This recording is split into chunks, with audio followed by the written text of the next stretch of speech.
Kwakwala Haidala Isis, Kalkajud Hinudihad Kilgakayang. I'm Erin Brillon, and I'm from the Haida and Cree Nations.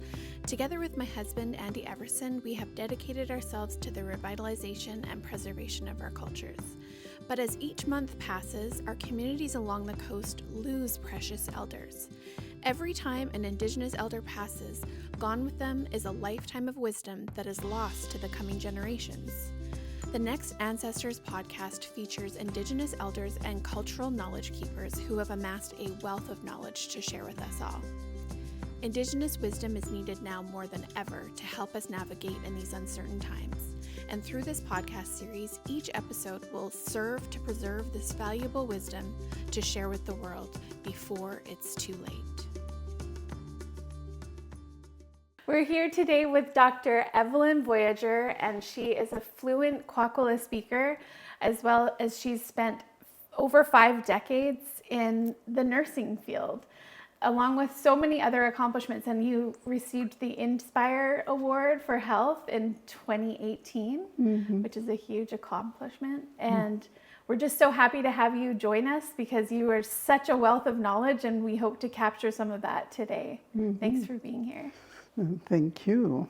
I have a few traditional names given by different family members, but the one I use when we're in a big house is Gilgilisilak, and it comes from my great-grandfather's sister on the Willie side. Yeah, that's the one I use. That's how I introduce myself, but I have a few others that, you know, when family members had apologies and they would bestow a dance or something, and I would get a name. Yeah.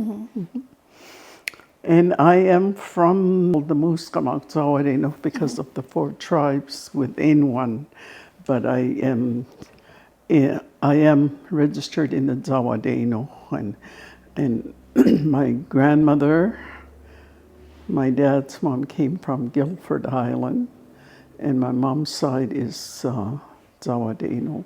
My grandfather came from Kingcome too, my dad's dad, and I can name all the tribes that I'm associated with somehow through my lineage, like my mother's grandmother. She came from Fort Rupert. Her name was Okwilowa. And that's how I'm connected to the Waniks and the Newmans in the Kwakwaka'wakw tribe. Then my great-great-grandmother came from Rivers Inlet, my dad's grandmother. So I can trace my lineage to theirs. So. It's nice when you can recognize all your connections and all your lineages. It is. It's really fulfilling when I see, and I tell the people, I say, you know, did you know we're connected? And I would explain, even here in Comox, tell people when I know, like to do that. To me, it's part of teaching. Yeah. So when you were growing up, who were some of the teachers who taught you the most about culture, and what are some of the key teachings that you remember? I believe all of them, my mother, my grandmother, and my dad, and my mom's family. My mom was the only child of the head chief of the Raven clan in Kingcome. Her uncles built a house for my mom and dad, and all of them surrounded her. There are 2 on that side and 2 on those uncles. So they were all a part of our lives because we were living right close to them. And then my maternal grandmother always took me to Paula's. It was outlawed, and we were still doing Paula's. But I would sit. I have a few photos of me sitting in a big house with my grandmother.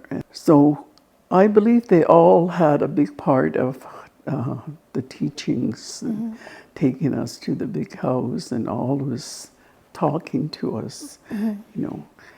And even though I went to the residential school at the age of 10, I'm very glad and happy for the first 10 years of my life, because I was raised at home and learned. You know, I never, ever remember being bored. I was always busy, even at, you know, young as I was, 10 years old when I left home, yeah. But berry picking, making baskets, going with my grandmother to the woods to pick the roots and things that she needed for her basket weaving. She was a weaver, and my mother was too. And the fact that my dad, he is one of the ones that didn't go to the residential school. He wasn't allowed by his father. And I said, why? Why didn't he let you go?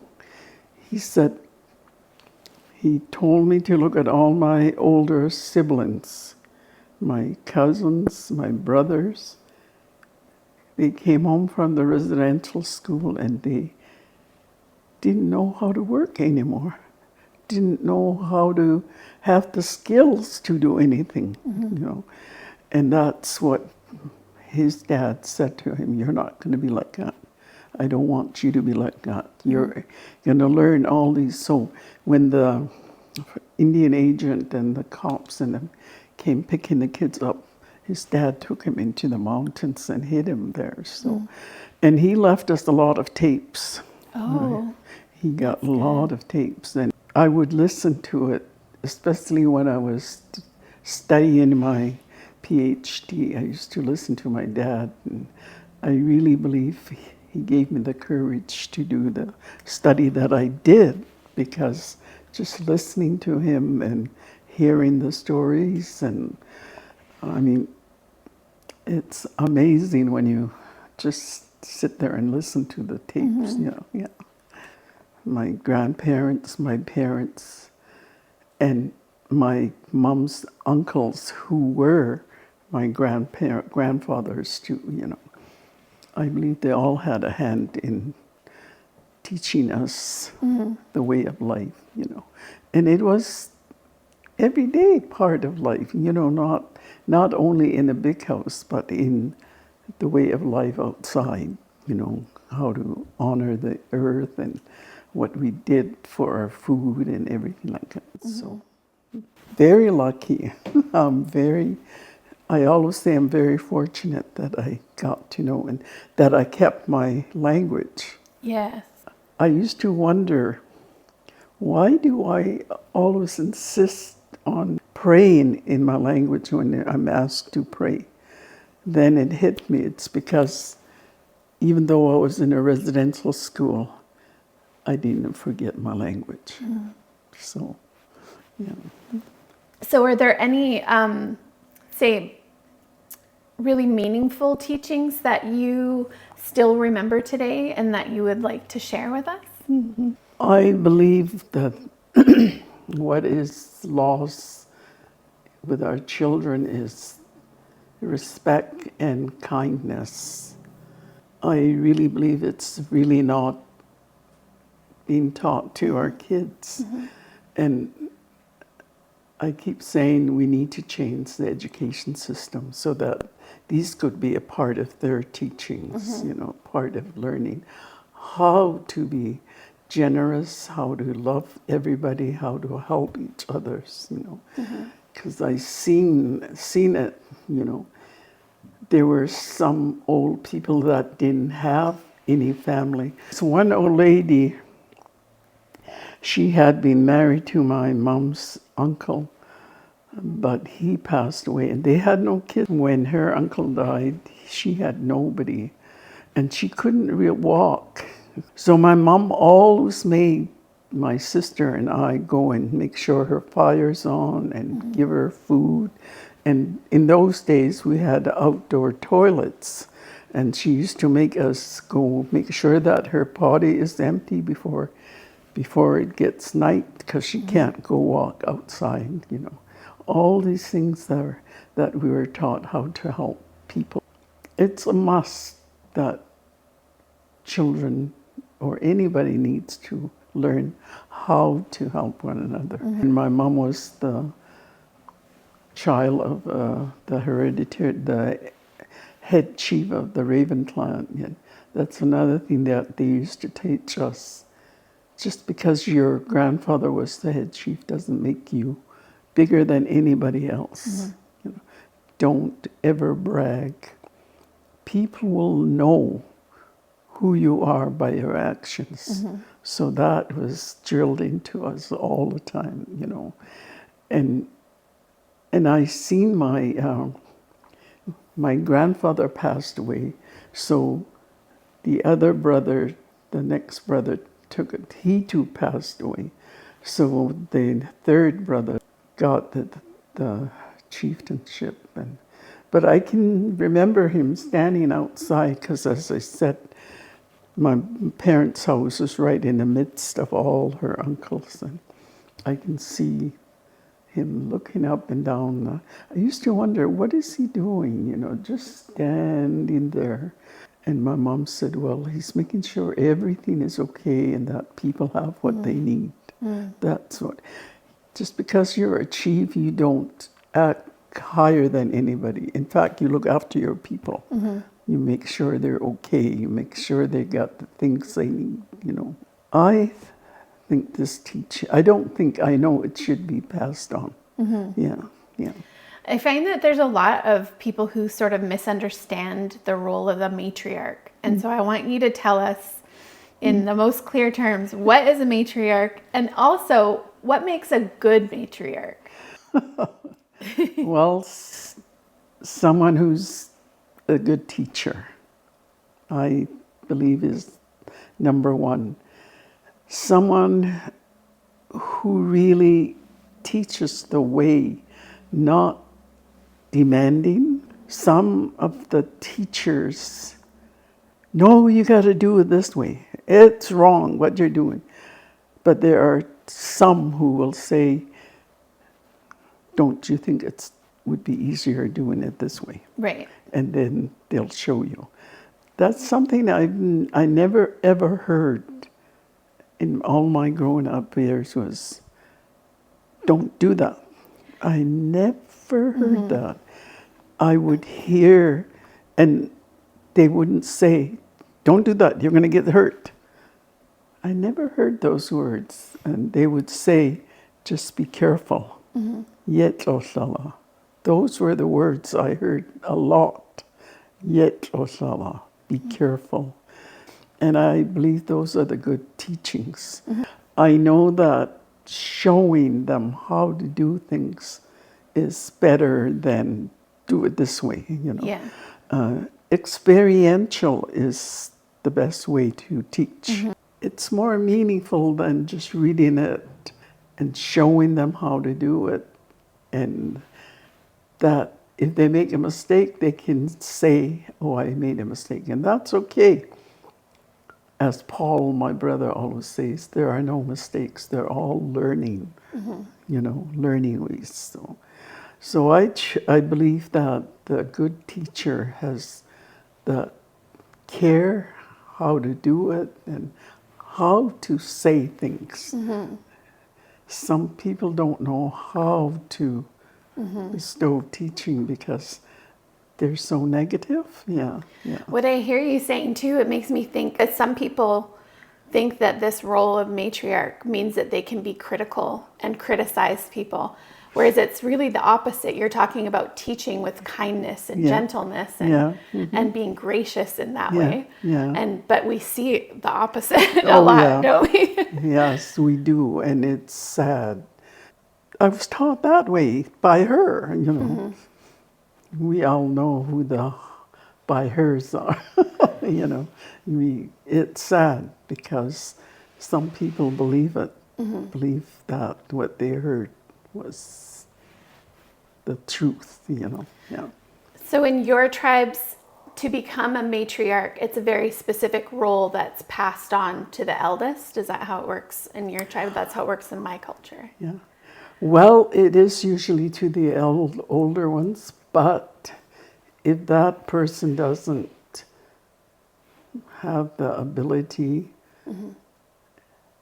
then they will pick someone who has, Yeah. you know. They will take it away and put it on somebody who is more able to do it, who can be doing it, you know. Yeah. Because there are some people who just could never, especially if they've been in the white world and they learned so much negativity in the world, you know, and that's all they were taught. That's how I learned about how to work with people. When I went to work for this one village, it really, really puzzled me why they didn't know how to look after their kids. So I started asking, why don't you know what to do? And one man said, you know what, Evelyn? We never learned those. And there was a residential school in that village I was in. We were raised in that school. And all we heard was, you're just nothing but a dirty little Indian. We never saw our parents look after our younger siblings. So that's why we don't know how. That's when I began to think, well, there's more to the problems in the villages than just physical. Something happened to them. Yeah. Oh, totally. Yeah. And that's why I went to do my PhD, so I could learn more about what was wrong. Yeah.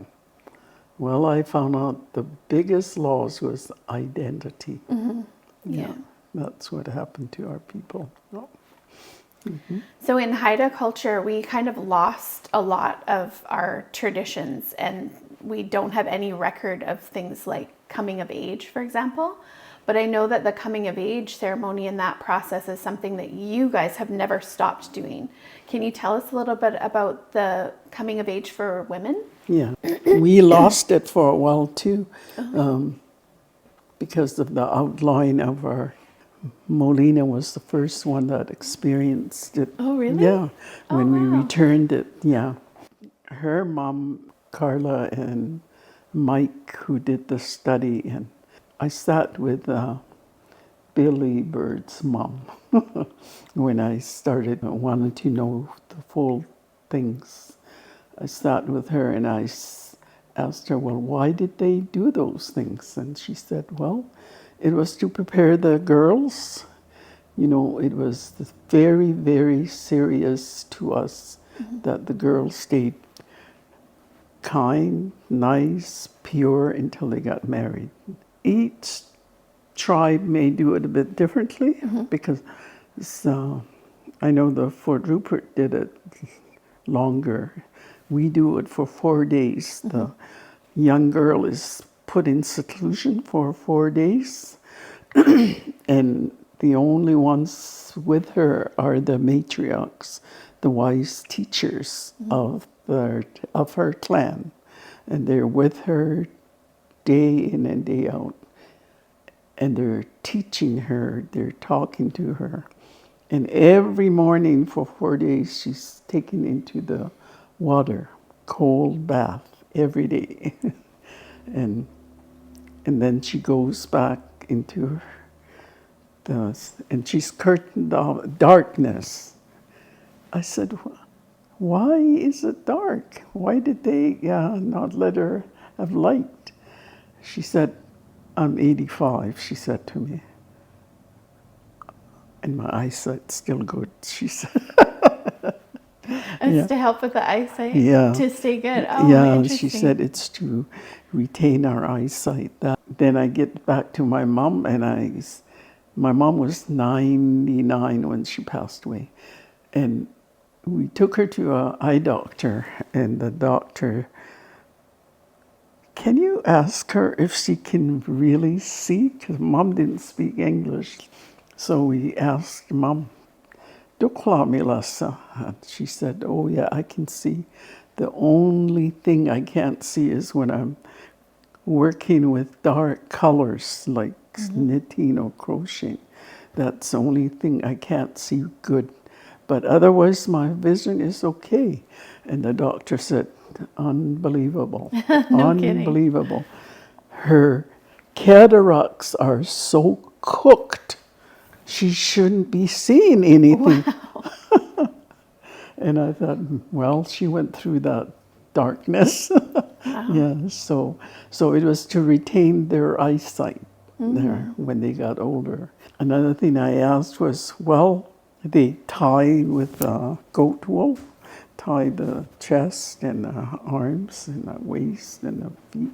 So why did they pick the goat wool? You know, there's other kind of wools. And again, they said goats live in a very rough terrain. They're up in the mountains. The weather's bad most of the time, way up there. But they're the gentlest animals. And that's what we want for the baby. And for the tenant, they use that too. And that's why we use them, so they could be like that. You know? And then she's given name. 4 days she's out there. 4 days. And then when they bring her back, she's walked in with the chiefs of her clan. There's more than one house in a clan, different family members. Anyways, they walk in with her, and then she will get her adult name, and she will get her a dance or whatever they will bestow upon her. You know. My thinking about these ceremonies was that, yes, I believe it kept our people balanced, you know, kept them well and healthy, you know. Every one of this, like there's ceremonies, like the 10 months and all, and the coming of age. And they did it for the boys. They haven't really restored the boys one, where the uncles or grandfathers took them into the woods. And they lived off the land, and they didn't take food with them. They lived off the land. And whatever vision they saw, they come back on the 4th day too. And again, we have a big celebration for the boys. You know. So those coming of age ceremonies really helped, you know, especially when the whole community's involved and everybody is there celebrating with them. Billy Bird, when we did it for Molina, when Billy Bird got up to speak, they always get an older man to say the final words. And Billy Bird's words were to all you young men here, you see this young girl. She has now become a woman, and you're all to look after her. Right. You're all to cherish her. And that nurse that was sitting there was just shocked to hear it. She said it was such a good speech that, you know, you don't hear that anywhere. Well, imagine if everyone had that experience. It would totally change the way young men and young women treat each other, because the men would know they have to honor and respect the woman, and then the woman would know that they have the support of all these people to make sure they're safe. And I mean, that would literally change our communities if everyone was able to have those kinds of connections. It's something that I hope to see more of in our communities. Like when my kids were growing up, we didn't know anything about the female coming of age, and so we sort of made one up for my daughter. When my sons were coming of age, it was during COVID, but we followed what little we did know about the Haida tradition. We brought them up to Skidegate and made them do the bathing and all that, and it was hilarious because it was just stormy like you wouldn't believe. So we had beautiful weather up until the day that we were supposed to do their ceremony, so they had to do going into the ocean when it was just big waves and just pouring down rain, and it was quite the scene. But we made sure to do it. But I think that doing the extra step where you welcome them back into the community and have a bigger community thing, I really hope to see that in more communities. Yeah, it's so important. Yeah, I really believe the ceremonies that we held did help our children to be well and balanced. Yes.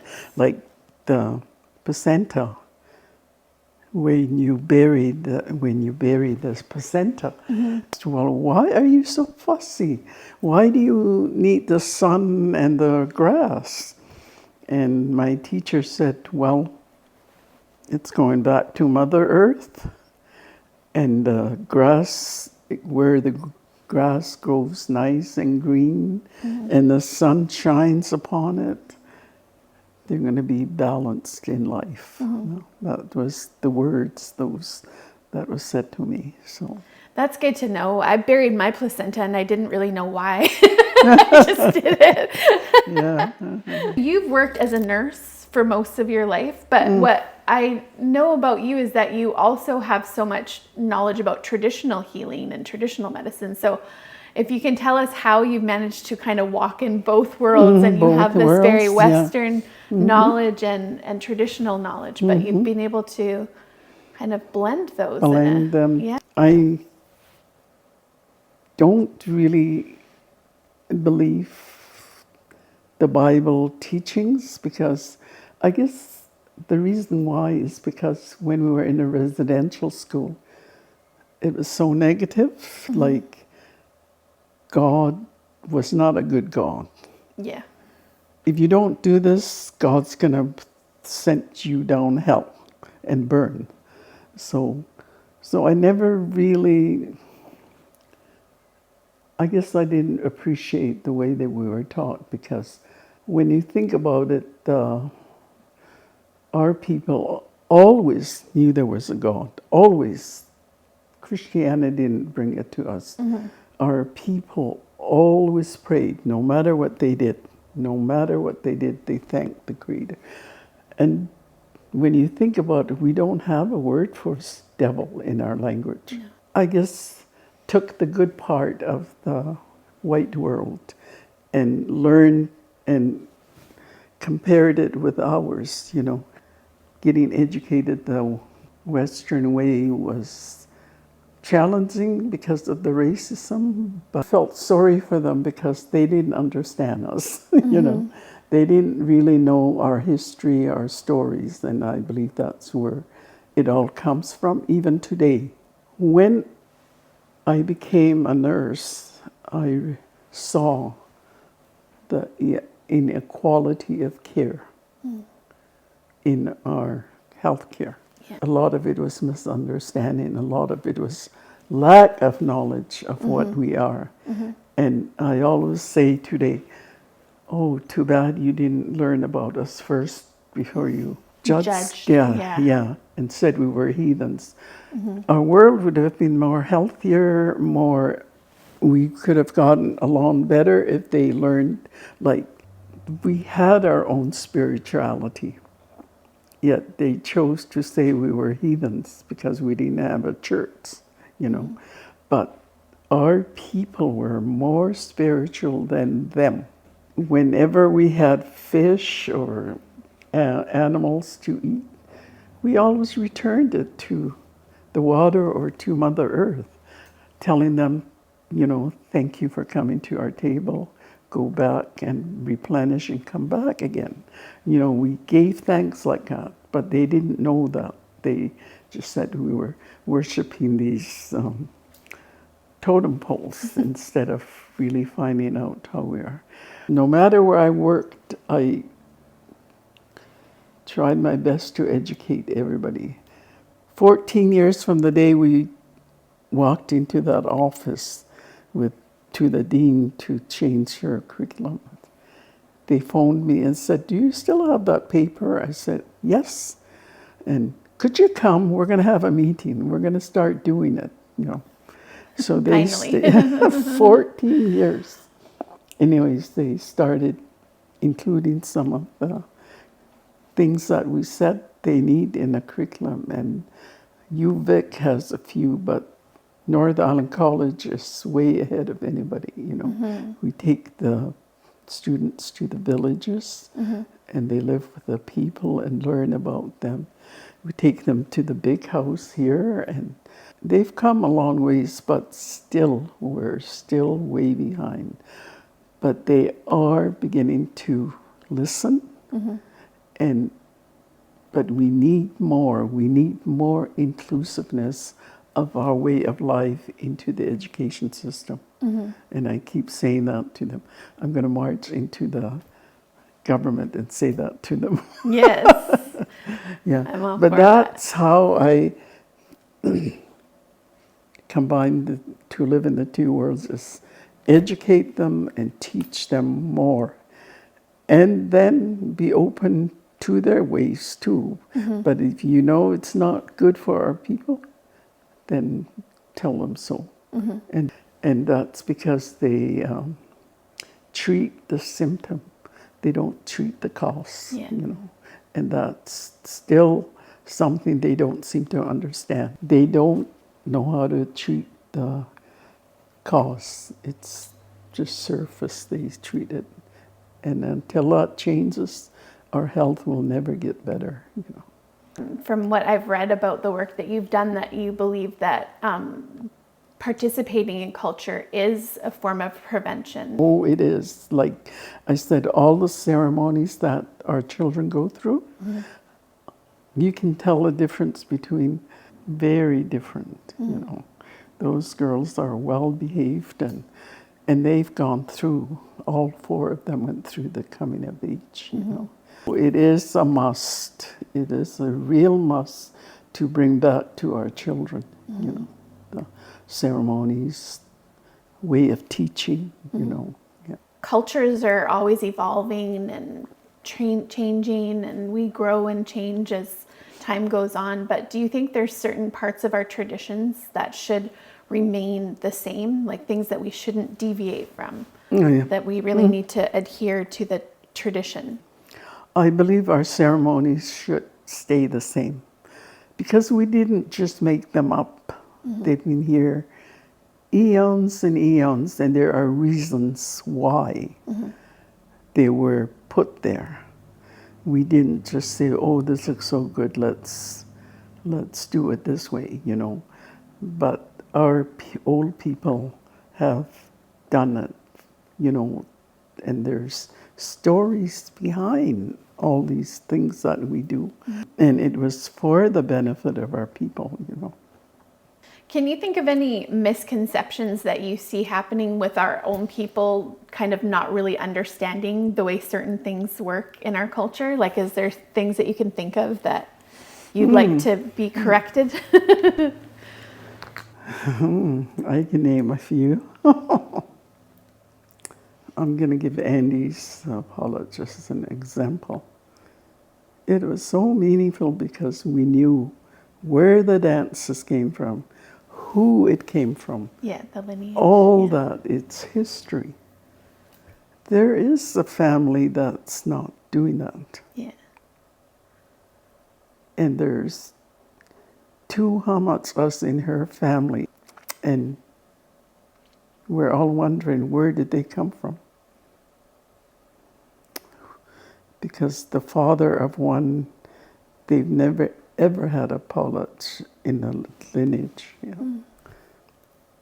And one of the same family, he had a Pollock, the young man. He was his own Hamatsa. He didn't have a copper. Yet the elders in that family allowed it to happen. You have to have a copper when you're going to potlatch. It has to have a history, has to have a name. Really, really hard to tell some of them. Like one of my own relatives has done a lot of things that are not right either. You can't seem to change these people's minds that are doing that. You know? But it's a misunderstanding of how those protocols work, right? Like if it belongs to a box, the person who's in charge of that box gets to say where it goes. Yeah. And instead of thinking like once it's been on somebody in the family that it just automatically goes to you, or you can automatically pass it on. Yeah, it's she like did. A total misunderstanding. She passed it on to her great-granddaughter. And I'm just sitting there in shock. I said, she doesn't even have the right to pass it on, you know? Yeah. So there are people who are very domineering and doing that. And it's really sad. The sad part about that too is that it seems like the people who are bold enough to do this kind of thing aren't the kind of people who will hear the feedback, and you know what I mean? Like they're not gonna hear it and change their mind about it. It is really hard. It's kind of like talking to the wall. Yeah. Yeah. So it's sad, but it goes on. Yeah. And if anybody ever questions, I just say, what I do, I say, you want to listen to my dad? You know. You've got the tapes of him setting things straight. Yeah. If you could say something for the younger generations about why being connected to culture and participating in culture is important and valuable, like what would you say to the younger generation? Very important that we do everything correctly and the way it should be. Because if you don't, you're going to be talked about. People are going to say that's wrong. And know who you are. Know your history. Know your name. What does your name mean? Where did it come from? Who had it before you? Same as your clan. And whoever the head of your clan is the person who holds the treasure box. And with the consult of the older people, wise people in his clan, they will discuss who it goes to next. Yeah. It's very, very important that the children know this, because that's how our teaching was. Know who you are, know your history, know your family, and you'll never be wrong. Yeah. Yeah, I feel like people get mixed up with the sense of ownership instead of recognizing that things are just being held for a time until it gets passed on. That's a different sense of ownership or responsibility than it is like, it's mine, right? Yes, it's a different. Yeah. You've held that dance long enough. It's time to pass it on. Hamatz, she had a hamatz. Well, it's mine. Can't I say who goes next? Who goes to next? And her brother looks at her and said, I'm sorry, it's not yours. It's in our treasure box. And I can tell you who it's going to. Said, that sure woke me up. How you said it before about how matriarchs have a way of gently teaching and correcting. It's always better than when you have the people who are really criticizing. You've developed different programs that have helped non-Indigenous people really understand Indigenous ways of being. Do you want to share some teachings that you feel that non-Indigenous people can learn from our people? Yeah. As I said, experiential is learning. It's better than reading it and doing things online. Getting them to come and experience it. That's the way I see the change in these nursing students that have come. And we take them to Kingcome or to Rivers Inlet, and they live with them for a number of days and live right with the families. Get to really know and understand. Take them all over, like they go fishing, they go tour the land, look at the traditional medicines and things like that. And non-natives who are already working in the health field. And so we got actually 2 programs going on. One is for the students, that's with North Island College. Then the other one is we bring the people who are already nurses and doctors or social workers, and they apply and come. Again, it's the same thing though. They live and learn from the land, and we introduce them to things that they've never seen. Boat riding, canoes and things like canoe riding, and then they climbed the bluff and things that they wouldn't learn about in ordinary education, but coming to our own land and learning and finding out what are the petroglyphs, what was it like before we encountered Europeans, you know, teach them all this, that we did have a good life, even though it may have been hard, but we were healthy. We were healthy. We lived off the land and everything was natural. This is all the things we teach them. And I'm really grateful for North Island College. There's 3 or 4 teachers, nursing teachers, that are so open and willing to learn and pass it on to the non-natives, you know.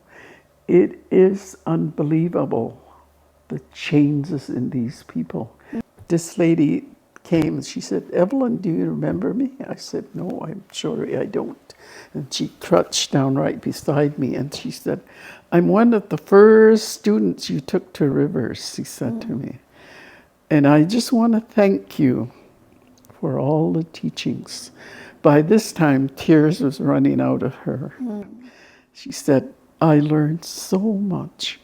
I know I'm a better person. I know I'm a better nurse, all because of what we learned from you. And I want to thank you."